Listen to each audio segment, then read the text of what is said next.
Welcome to Carefree and Conscious with me, Susanne Wilson, the Carefree Medium. Today, angels can change your life with Ivory LaNoue. A wonderful producer named Craig McMahon filmed a series called Life to Afterlife. In the episode, I Want to Talk to the Dead, Ivory is featured along with my students and me. Ivory has seen angels since she was a very young child. However, her professional life started out in radio broadcasting. She even won awards, including an honorary Purple Heart for her service to veterans via her talk show. She also has a master's degree, and her background includes managing a mental health program for a county, where she spent nearly 20 years working with low-income and homeless mentally ill persons. At one point in her life, she could no longer deny that angels were calling out to her to help others in a different way. You'll learn about how you can call upon angels to improve every area of your life, how angels help us fight the dark side, and you'll hear about Ivory's book, Let Your Angels Lead, her podcasting, including The Angel Room, and Ivory's music that is uplifting and healing. You'll also get her take on the hit CBS show Evil. How close is it to reality? Let's find out on Carefree and Conscious, how your angels can change your life. Ivory LaNoue, welcome. Thank you. I'm excited to be here and always happy to talk about angels. It didn't start out as the kind of central theme of my life, even though I've seen and heard angels ever since I can remember. And I know people sometimes are like, your whole life, and I don't like to say your whole life, because I was, as an infant, I don't have infant memories. My first memory of seeing an angel and interacting, like being touched by an angel, I was about 18 months old. So I think that's even young to have a clear memory from time, but I will say that was my first one. But even so, I was passionate. Susanne knows my overriding goal from age 3 until it really hasn't stopped is to be a singer. You know, I just love singing. I started singing in shows when I was 5, and the angels are talking to me, spirits talking to me. At 18, I was told I was supposed to be a powerful channel. I wanted nothing to do with it. It's before the internet. I'm aging myself. I don't care. I'm not young.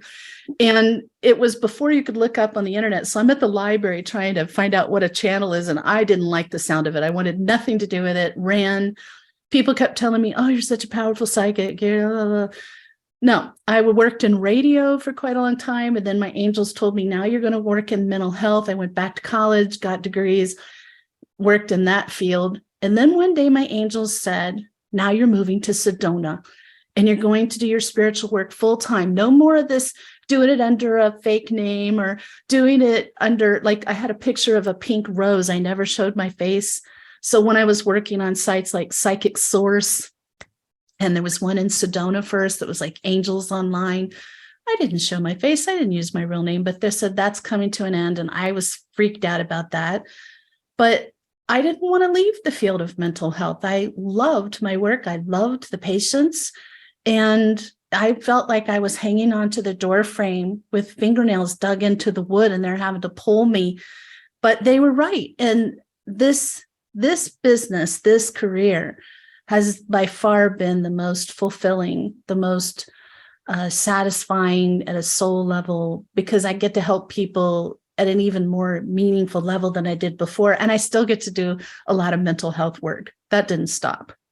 Well, yeah, when somebody comes for a reading, there's a lot going on in their minds, right? And you help anchor them. How do angels anchor us, ground us, and protect us? Because just by the nature of being an angel, they're like in this different frequency. How do they protect and ground us and center us? And how do we take advantage of that? I feel their energy. And like, even when we were chatting before the show started, I don't remember what one of us said about angels, but right then I felt a lot of angels coming in, and then their energy went all through my body.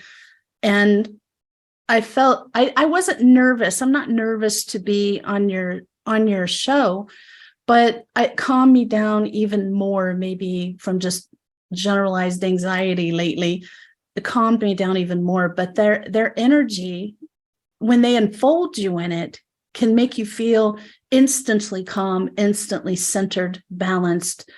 But to me, it's even more of like the knowing that they're there, knowing that you have that celestial guidance constantly. Like it's impossible to have 1 second. I mean, think about that. Not 1 second of our lives are we without angelic guidance and protection. And it does take a lot of pressure off. Yes, the world's gotten pretty crazy. Yeah, there's a lot of anger and anxiety and fear. And I let the angels help me kind of float above that most of the time. Once in a while, I get immersed in it. I'm only human. Once in a while, I feel like I get sucked into this vortex and then I'm sort of like swimming. Angels, help me. I have them put a bubble around me so I can rise like a bubble to the top of that. And then I feel calm again. But anybody can have that. That's not just for me or for Susanne or anybody else who always felt heard angels. Anybody can have that. Well, does something bad have to happen to some people to have them wake up to it? Or can you just decide one day, I'm going to talk to angels, I'm going to trust that they're there? I mean, do you have to have a wake up call to make it more powerful, or what's the deal in your experience? No, I think in my experience, I'd say the number one factor is you have to really want to gain skill in these areas, whether it's feeling them. To me, first you feel them for most people, then you might see them and then hear them. But the hearing them, if you never see them or feel them, it's okay, because hearing them is the most important thing, because the guidance they're giving you is what you're after. And each one of those abilities is nice and might get you, excuse me, a little closer to it. But hearing them is the ultimate goal. And so if you want to, and you're willing to put the practice in, you're going to lower those barriers you have, whether they're conscious or subconscious. Those barriers you have that are preventing you from feeling, seeing, hearing angels will come down. There's no rhyme or reason to the when. I really think it's just you have to be tenacious and keep practicing, just not too long. Often is good, not too long. You'll just wear your energy out if it's not time for you to experience that yet. Well, do angels have to be asked for help? In my experience, archangels won't help you. So I really separate that. Like when I say your angels, I mean your angelic team, not archangels. So archangels, they want to be asked, but your angels, I find they help me sometimes before I even know I need it, or before I know how to verbalize what kind of help I need. I don't even know what to ask for. I think back, I know I brought this up when you were on my show recently, but I think back to when I was in my last dark night of the soul, and I felt like I was not going to live. I felt like I didn't know how to get out of that. I didn't know what to do. And that was a moment where I had to just force myself to like quiet my mind enough to hear them and then just do what they're telling me to do, even if I couldn't think of one thing more to do to save myself at that time. However, my angels, this is interesting. I was watching a show. I was watching Long Island Medium, and she's talking about her childhood. And she's talking about how she would hear spirits say, "Hello, Teresa." And my boyfriend at the time, he said, "Oh my gosh, Ivory, that sounds like your childhood." And that was an epiphany moment. Literally, I saw angelic light glow around me and the whole room. And I felt huge angelic energy through my body. And I thought, oh my gosh, I'm a medium. How can I see and hear spirit my whole life and not know I'm a medium? It just wasn't time. And my angels laughed at me. And they're like, it wasn't time for you to know or to put it into action. Wow, wow, wow, wow, wow. Okay. So it's about paying attention to what's getting your attention in some ways. Well, if angels are on our team, if we're ignoring them and we're only talking to guides or we're only talking to loved ones, will angels go out of their way to get our attention, or do they wait? What's the deal? I think they can do yes to all of the above. I think sometimes I'll hear them in my head and they'll tell me to do, like, they're like, oh my gosh, for this probably started like 9.5, 10 years ago. You need to write a book. You need to host a show. And I'm like, I'm trying to survive each day at this point. I can't do that. But I kept promising them when I could, I would. And here, I do those things. I did everything they've told me to do. But sometimes it was like they had to pierce that message. They had to say it so many times till I realized how many times I'm hearing it, and that, okay, my angels are not going to stop. This is important. They're not going to stop till I do it. And they'll also put, don't you see like this, how they put things in front of you, objects. It could be things that are shaped like angels, or, it can be, for me, it was white feathers when I was seeing Susanne. And I kept saying, like, I need to know for sure that you are my master guide. And so send me a sign. And then there were these weird little gray balls of fluff rolling around on my back patio. I had no idea. It looked like kind of like balls of ash. And I picked one up and I was holding it in my hand, and I breathed and it blew away, and there was a perfect white feather in the middle. And then those balls were there for like 5 days. I'd never seen them before or since. And I took that as a very powerful sign to me, which did calm me down. I'm like, okay, you don't need to send me any more weird little balls of fluff with feathers in them. I get it. I see it. Yikes. Some people have to be beaten over the head. You get little balls of fluff with feathers in them. I mean, and speaking of feathers, why do people think they have to see angels, have to appear to them, and they have to see them objectively, like they're in the room, and they have to have wings with feathers in them? Is that limiting our perception? And how do you overcome that? It has to look like the angel in the stained glass window. What can they look like? What should we be looking for, and where should we look? I was raised Catholic, and we went to a big cathedral in Frederick, Maryland that was had more than life-size, bigger than life-size statues of angels. And I went to catechism, so I knew what angels were.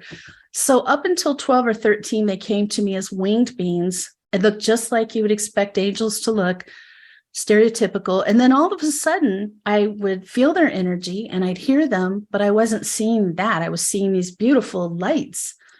And since then, almost all the time they come through as forms of light. And they did tell me back then when I said, why am I not seeing you anymore? And they said, hey, this is what we look like in the celestial realm. We are beings of light. And this is what we look like. And so I'm like, okay, so each one has their own colors, and it's got movement and light. It carries the same energy as it did when they came through as winged beings, but they show themselves in so many different forms of light to me.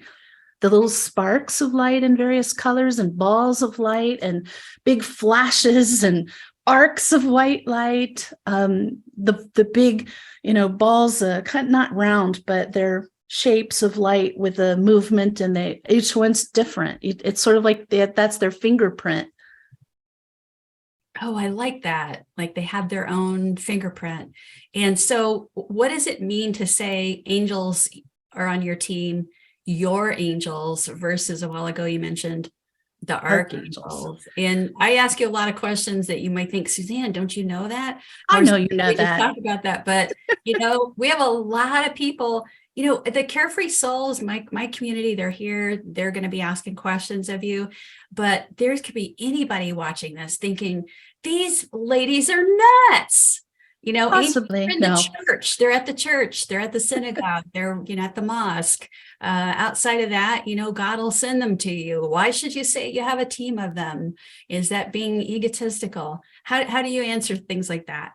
I always say, each person, I've never ever met a person who didn't have a team of angels with them. And there's a couple angels that are with you every second of your life. You may have more than that are with you every second of your life, who are only your angels. They're not focused on anybody else. So to me, getting to know them and having a relationship with them is the ultimate. And then there's other angels that are called into your team to help you with specific things like protection or your medical needs. Helping you wake up to a life purpose, giving you knowledge that you possibly have from past lives even. all kinds of purposes angels can have. And so that team is with you there for that time. That group is helping you. And you don't share some of those angels with anybody else. But when it comes to archangels, I always tell people it's fantastic. They may attach to you for a little while and be helping you because you asked for their help, but you can't have an archangel on your team because they don't belong to any one person or a small group of people. They are here to help everybody in the planet, every single person, and they can be with many people at the same time. So yes, they might be specific. You might be seeing them, hearing them, and gaining help from them, but that's not the same as your team of angels and guides. Okay. And that makes a lot of sense. We have a lot of questions. I'm seeing them. I was just figured you'd bring them up. we're going to go like now to a question. And so Diane, the first one I saw was Melanie. Sounds like Melanie has had an experience with an angel and has a question about it. Can you see if you can bring her voice on for us, please? Hey, Melanie. Yeah, Melanie. Hi, Ivory. Hey. Hi. Thank you so much for coming on. Yes, I had the question of, I had an angel visit me one morning as I was lucid, and it looked like they were white with feathers all around, and they had one eye. And I'm like, I really didn't understand what I was seeing. So what do you have to say? I just saw your question over there, and I actually was going to ask you, do you mean, have I seen it with one eye, or no, just angel who has one eye? Neither. Just one. Okay. No, I haven't seen that. That's interesting, though. Yeah. Especially when I see angels, they don't have faces. They're just light beams. Just light. And then you said that earlier. I'm like, I wonder if there was any specific times where it's ever varied. So they said their name was perspective. What was the perspective? Could you see with like the first time I saw one, it was so gigantic. If the head was turned this way, I would have only seen one eye because the head was like this big. It would blink at me. And then later on in Facebook, I'm like, that's what I saw in my dream. I didn't understand. I know that sounds crazy. I'm like, have I seen this before? I had never, ever, ever experienced that before. I've never seen it before. I thought, what is that? So it sounds very interesting. Yeah. What was your first thought? I thought, is this a dream? Is this real? What's the message? And, that was way before I was really trying to understand exactly what I was seeing. And then later I had an auditory visit from an angel, and that angel said their name was Symphony. And they gave me an entire list of words. And there were words in there I'd never even heard of, like fortnight and just words I'd never heard of. I had to actually look them up, and they all made sense. So, here's something I will tell you. I have seen one-eyed beings before. And I have a saying that one person's angel is another person's extraterrestrial. Right? I was going to say maybe it was an ultra-terrestrial. Yeah, something different, but it's in what you feel is a different frequency. It's like if I'm doing an Ask the Spirit Guide session versus connecting with loved ones who have passed. In the Ask the Spirit Guide session, I'm right before it, I'm aiming for a completely different frequency. I'm not going to get departed loved ones. And that frequency is, to me, it feels like the same frequency as ultras, extras, interdimensionals. And I have seen them with just one apparatus that's like for vision. So got it. As long as it felt positive. That's exactly what I was going to say about the ultra terrestrials. So, yeah. Hey, Terry from New Jersey. Is that allowed to talk? Go ahead, Terry. Hi, Suzanne. Hi, Ivy. Hey. Hi. I have had experiences in the past where I have had evil and demons and had to be exorcised out of my house because of drug addiction. I'm 5 years clean now, but I still have to do my layers of armor every day. And I want to know if I can ask my angels to help with that. I know St. Michael Archangel was really present and helped me a lot when the crap hit the fan, to put it bluntly. But I don't know if I still have to protect myself daily because of what I went through. And I don't know how to go about that exactly in regards to asking the angels for help. Carrie, yes, you can. As a matter of fact, I've had a lot of dark attack and demonic attacks against me just being a light worker, just doing the work that I'm doing. They don't like that. They want to stop that. And it was a 2.5 year nonstop attack was the last one. And what got me through that were my angels. And that's when they started showing me, like I would be asking angels, I need your protection. Please put a bubble. Please protect me right now. Because I was getting injured by these attacks. I was having giant bruises, big scratches across my body. It was bad. I'm not going to go into the details of that. I had the same. Yeah. So I figured you would understand that. Yeah. And so what would happen is I started to see the giant flash, like it would become like broad daylight in my bedroom in the middle of the night, like a huge flash bulb went off. And that would be the giant white arc of light would go across that would be really silent. And then after that, I could feel they had just like blown the evil right out of that room, out of my house. And I would go to sleep. And I know that sounds crazy, like, having demonic attack and then you just go to sleep. But it would be so thorough, the difference of the energy in the room before and after the angels came in. And even to the fact that I had been told by several spiritual people who were trying to help me, if you don't get out of this house, you're not going to live. And I felt that. I knew that. And I finally said to my angels, get me out of this house, get me to a safe place as soon as possible so that I live. And within 3 weeks, I was out. I was in this house I'm in now, where it's like really safe and neutral. And it's been great here for 5 years. And if I ever have any kind of intrusion of the dark, the first thing I do is call in the angels and blast it out of there.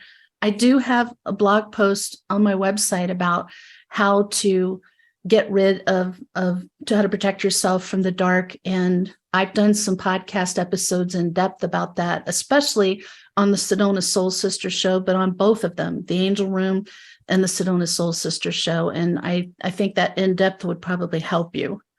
Yes, it sounds like it's just what I need to watch and read. Thank you so much. Let's have you give the website, and of course I'll link it down below later. And then Gary has a question along the same lines, so I'll have Diane bring Gary on. Okay. But go ahead and give the website. My main website is ivoryangelic.medium.com. ivoryangelic.medium.com. Ivory, I've seen you before on the video that Susanne mentioned, but my question was, in times of great danger, I have clairaudiently heard warnings prior to something happening, which might be split second away. Is that generally the angelic realm that is doing that? Or Yes, I feel your angels very strongly right now, Gary, as you're talking about this. Mm-hmm. And I can tell you in personal experience, like they've saved my life so many times for instance, I was rehearsing for a Celtic performance up in Payson, and I left kind of late at night to come back to Sedona. And I'm driving through on the highway, and my angels said, stop. Mm-hmm. And I slowed down, I stopped. And as I creeped around the corner to the right, a huge male elk was just standing in my lane on the highway. And if I'd come, I think most of you in Arizona know what an elk looks like, probably a lot of you who aren't in Arizona. If I'd come around that corner, I would have definitely hurt that animal or killed it, and probably been killed myself. So it's come to a point long ago where I hear those warnings and I don't ask why, I just do it because they know what's coming. Well, and they're even sometimes very evidential. And I'll give you a quick example. I was driving down a mountain road and I heard Gary. Well, I never think of myself by my first name, so I knew it wasn't me. And you might want to slow down. There is a gray Pinto on the wrong side of the road. How many Pintos do you see anymore? It was a blind curve. There was a blind curve. So I instinctively slowed down, kind of shocked by what I had just heard.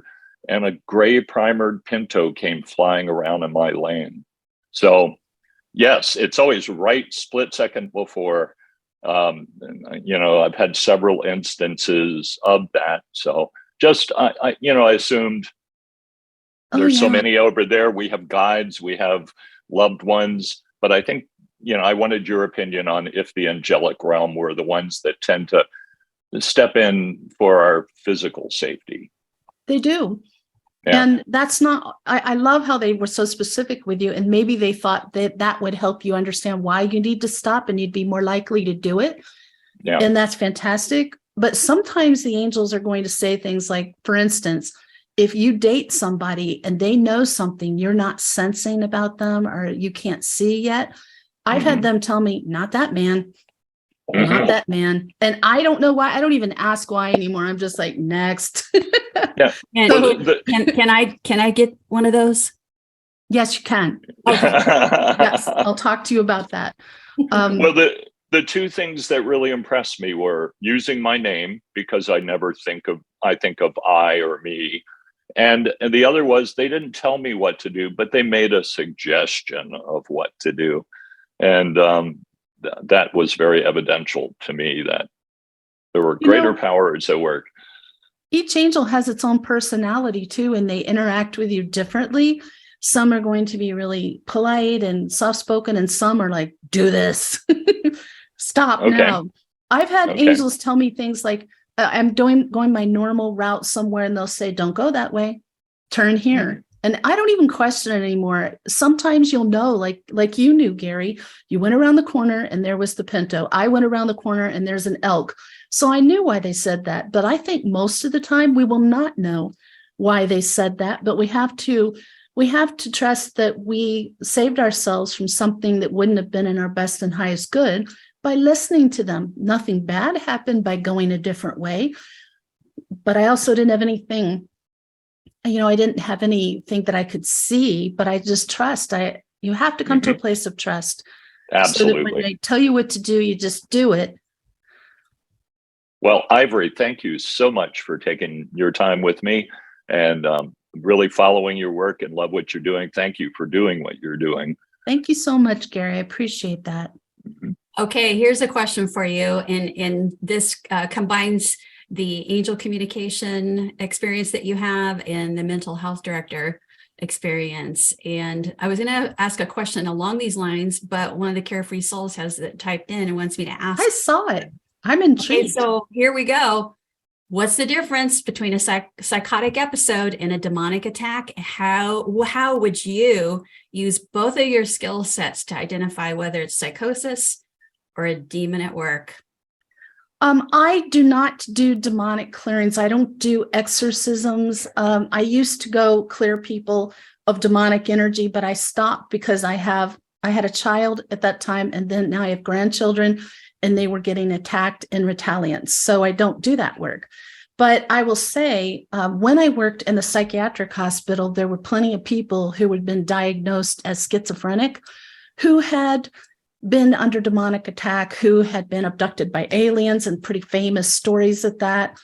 And they were very clearly, I worked with them for years. They were very clearly stable, unpsychotic people. And they were just so grateful to have somebody who would listen to them without judgment. And they started to get better. Gee, imagine. But a demonic attack isn't going to stop. A demonic attack will not respond to antipsychotic medication. It will not respond to any treatment. It will only get worse. And I think, obviously, I hope it's obvious that some of the things you see in movies about demonic possession are Hollywood enhancements, and some of them is real. And the real thing is they, might speak in a language they have no training in, and their whole look can change. I know people who do demonic exorcisms, and they've told me this. And you just have to understand that sometimes people have to be, I would always tell them, you need to have a psychiatric examination first to rule that out. However, people need to understand there's a reason that I was kind of okay about leaving mental health, because I felt like there was hardly anybody in that field who would be open to people hearing things, seeing things, experiencing things they had experienced. I ran into all those years. Would you have been fired if you had come out as an angel communicator? Oh my gosh. I had to do all my work. That's why I didn't go under my name or my face. But there were times when I had an office that was in a housing facility for a step down unit from the inpatient. And there was a Native American staying there. And he came to me and he said, Ivory, something is bad here. You need to clear it. And he turned around and walked away. And I get chills talking about it because we never talked about things like that. I was very careful to keep that out of the workplace, but he just knew. And yeah, I did after hours bring people in when everyone was out of the building, bring people in, and we did a clearing of that house. And he came in, he's like, thank you. Wow. So it was a really big Native American guy, cool guy. But there's just the whole field of mental health. They want to give you medications. So someone who cares about you should go to that examination. And if they obviously are very closed-minded about it, that if you see or hear things that they don't see or hear, you must be psychotic, then you have to take that with a grain of salt too. So you can't have that psychiatrist be the only person making a determination about what's going on with the person. All right. So should somebody who's on psychotropic drugs try to connect with angels? I don't think so. Why not? Probably not. If they're in a real stable place, that's good. But if they have breakthrough episodes of psychosis, then they might actually be connecting with something that's not their angels and not realize it. They're actually in a very vulnerable state where the dark can attach to them. They could become attached, which can go into a demonic possession. And I wish I had less experience with people I know going through those things, but unfortunately, that's not the case. So it's kind of frightening. But if you see somebody, you know them really well, and normally they're a stable person, and all of a sudden they're raging inexplicably, and they're just like, you feel the energy change as they do it, like it gets really scary energy. And they could just seem scary and like leaning forward. I've seen things, I wish I had, not only like talking about it, but I've been talking to people who I knew were possessed and the whites of their eyes went completely black. Black, yes. 1 foot away from my face. Yes. I mean, you know, and they'll get the sly look on their face and then they laugh like, just like that. Like those are things that just are like a big warning to me. And sometimes my angels show me the demonic entity in a person. I don't see the person, I'll see the demonic entity in that person. I actually wish I saw that more as a heads up. So I'm not like trying to interact like they're a regular person. So have you ever seen that television program, Evil? It's my favorite show. And you know why? I told my daughter, I feel like that's the only show I've ever seen other than the movie Constantine that I can relate to my life. I feel a connection to that. I've experienced things that happen in that show, and I totally relate. I hope they never stop it. I wrote to the TV production company and told them. No way. Yes, I did. I love that you did that. I love that you did that. They should put you on as a consultant. They probably should. Well, and so everyday normal people who just communicate with their angels, are they at risk for demonic attack? Or is it you because you work with so many people and you're teaching and mentoring? I think anybody can be. You know, I know there's a lot of people in the spiritual field, less and less as years go by, but it used to be the common thought that you don't have to worry about being hurt by the dark, attacked by the dark, as long as you do the right things and keep in the right headspace and you don't do anything to invite it in. And that hasn't been my experience. My experience is the more light you shine, the more they want to attack you. So if you are raising your frequency, you are developing your gifts, you step into a role where you're going to help a lot of people, of course they're not going to like that. Their job is to stop good things from happening, stop good people from doing good work. I think the biggest thing is to step in a place of strength and anger. I'd rather be angry than afraid, because fear makes you weak and they can attack and do more. But if you get angry, you can build that ball of power within yourself and just like blast them right out of there. And boy, I feel that as I do that and say that. I do that frequently. You know, I had to give testimony in a criminal trial not too long ago, and that person got convicted, and that person is in jail for quite a long time. And I wasn't the only one giving testimony. A lot of people were. And not too long after they went to jail, I was having a very dark figure try to fly through the window when I was working or teaching a class or something like that. And so I had to get uber vigilant about, you know, what's going on around me, because I felt like that person sitting in jail, all they did was think about, you know, bad thoughts about us. And so my guardian angel, Mariella, had her work cut out for her, and it finally stopped. But, you know, it's frightening. And I think, you know, where it's good that we're having this conversation in the context that we're having it, rather than just going all scary, bad, evil. We're just saying there's contrasts in the world, and there's people that don't wish you well, but it isn't all about, oh, you attracted that, or I didn't attract that. That person in jail attracted it to me.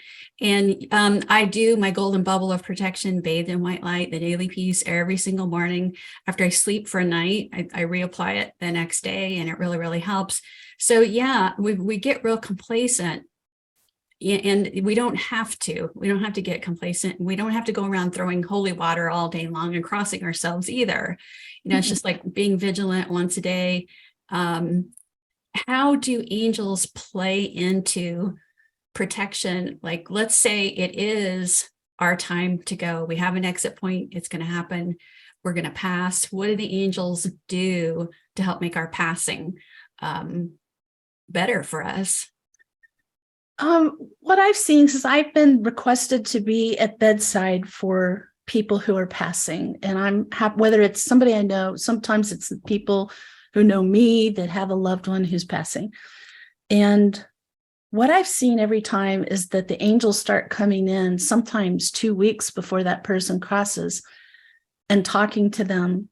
And when I have conversations with the person who's in hospice, then they're telling me, angels are here. And sometimes I'll ask them, because I'll see them moving their mouth. I say, are you talking to your angels? Yes. And they just get this beautiful smile on their face. And when their angels come in, they always relax, like their bodies relax.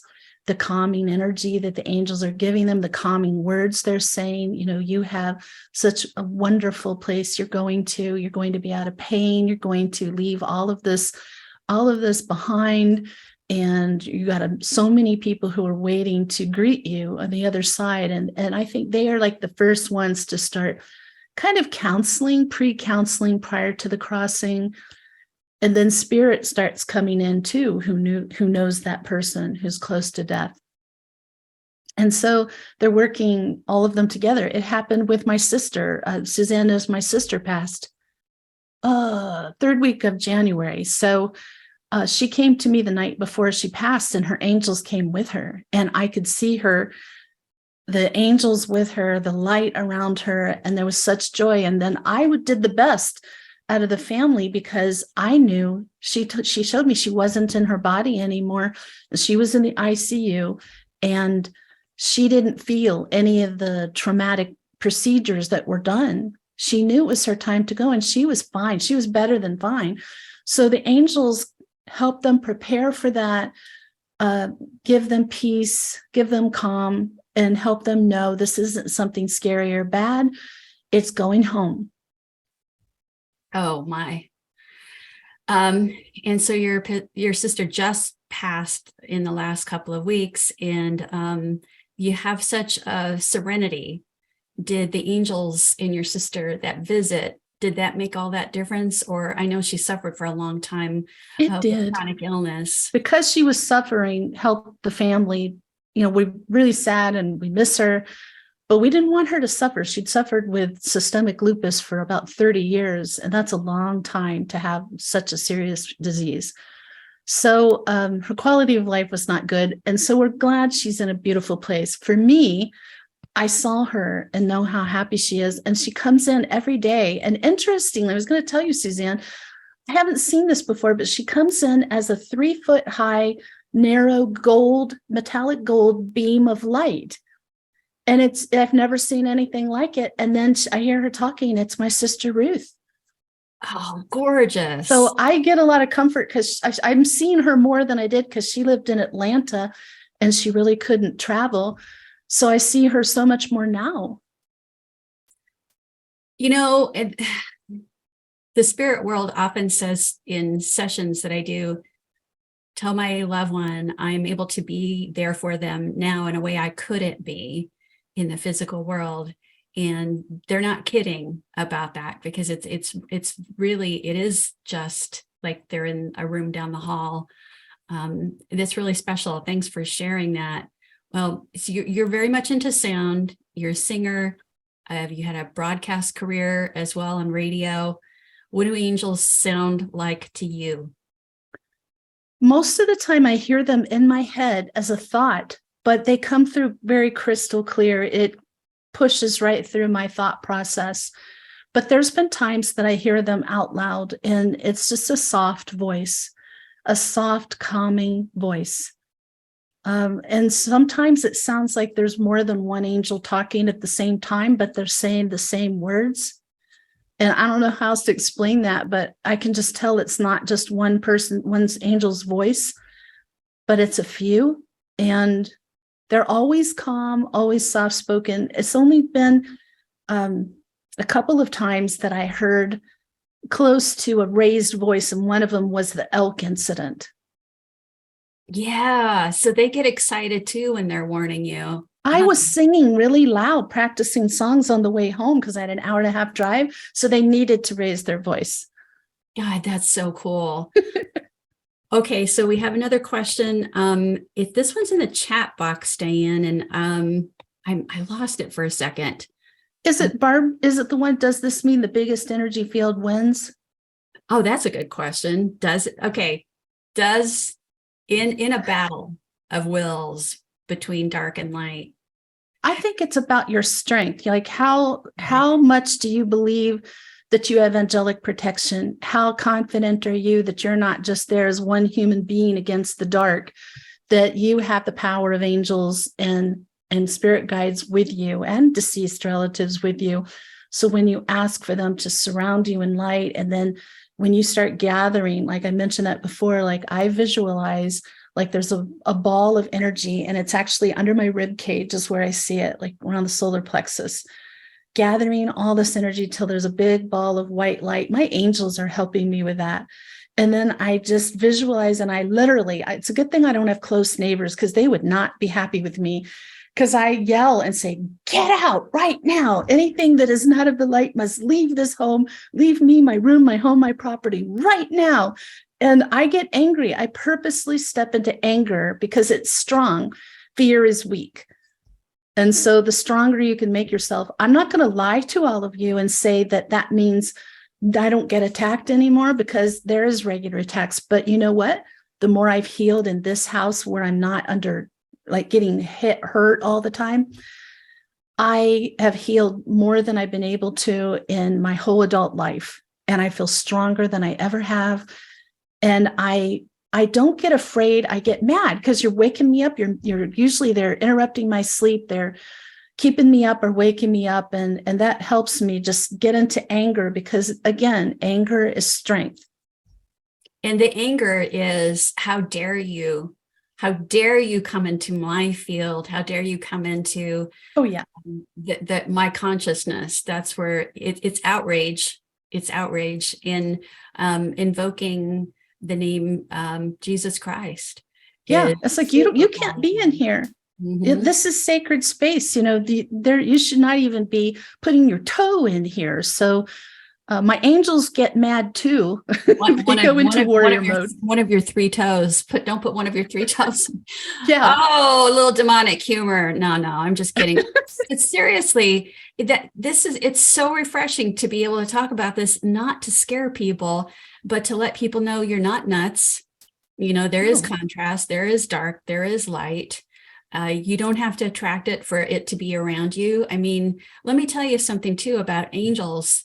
when they decide to step in, they can do it in a big way, like that shouting at you to drown out your singing and tell you not to get in this accident and hit this elk.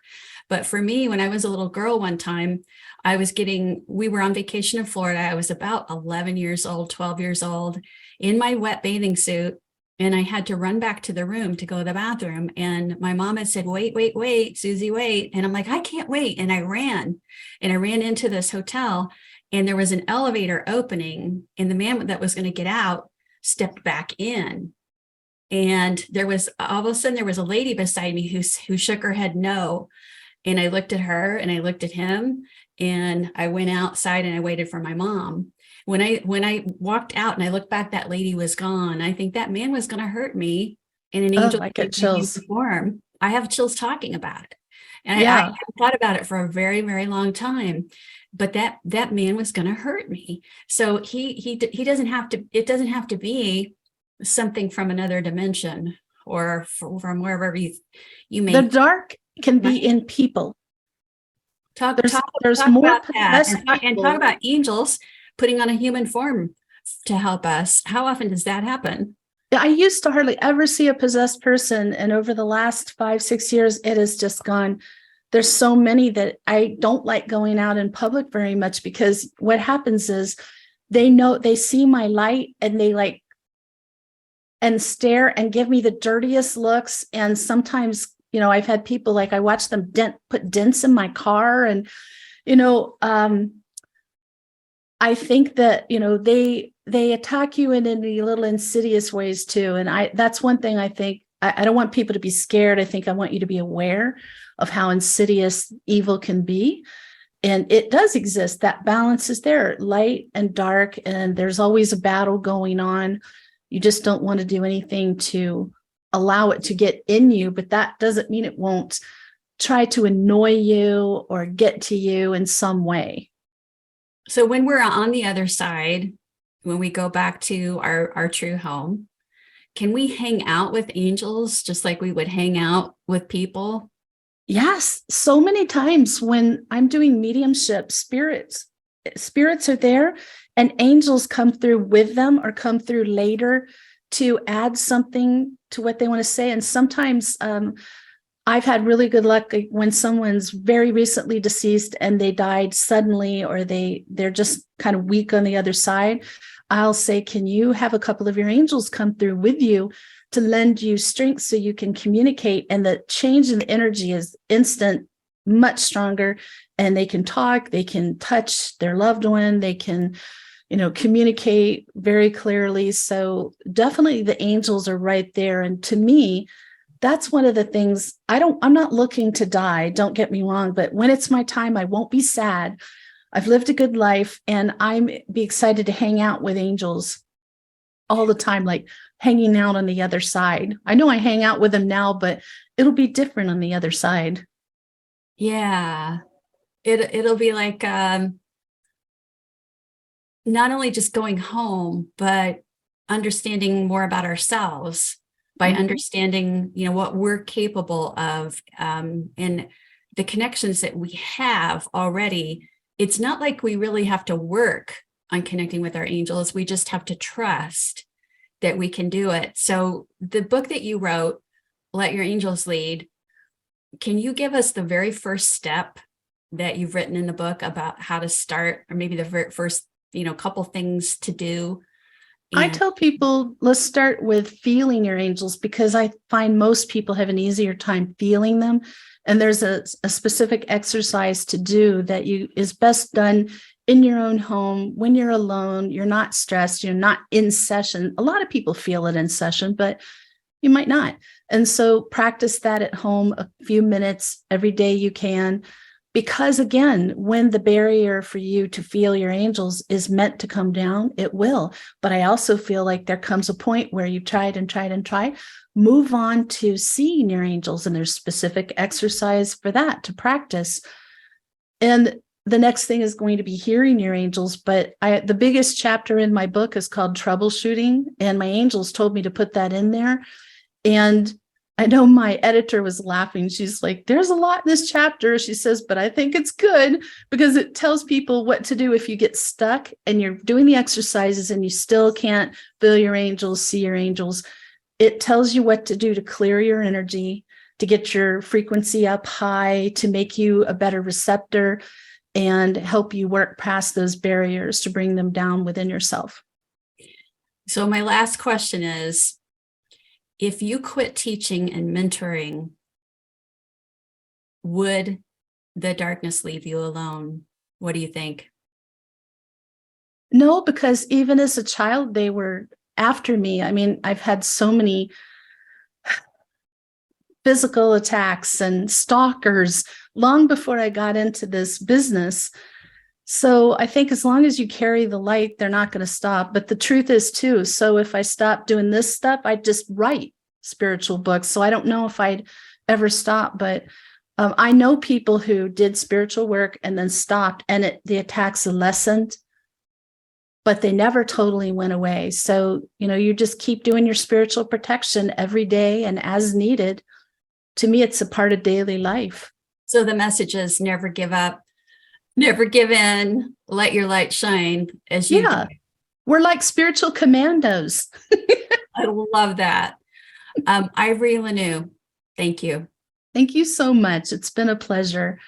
So happy that you all were here, and thank you for your great questions.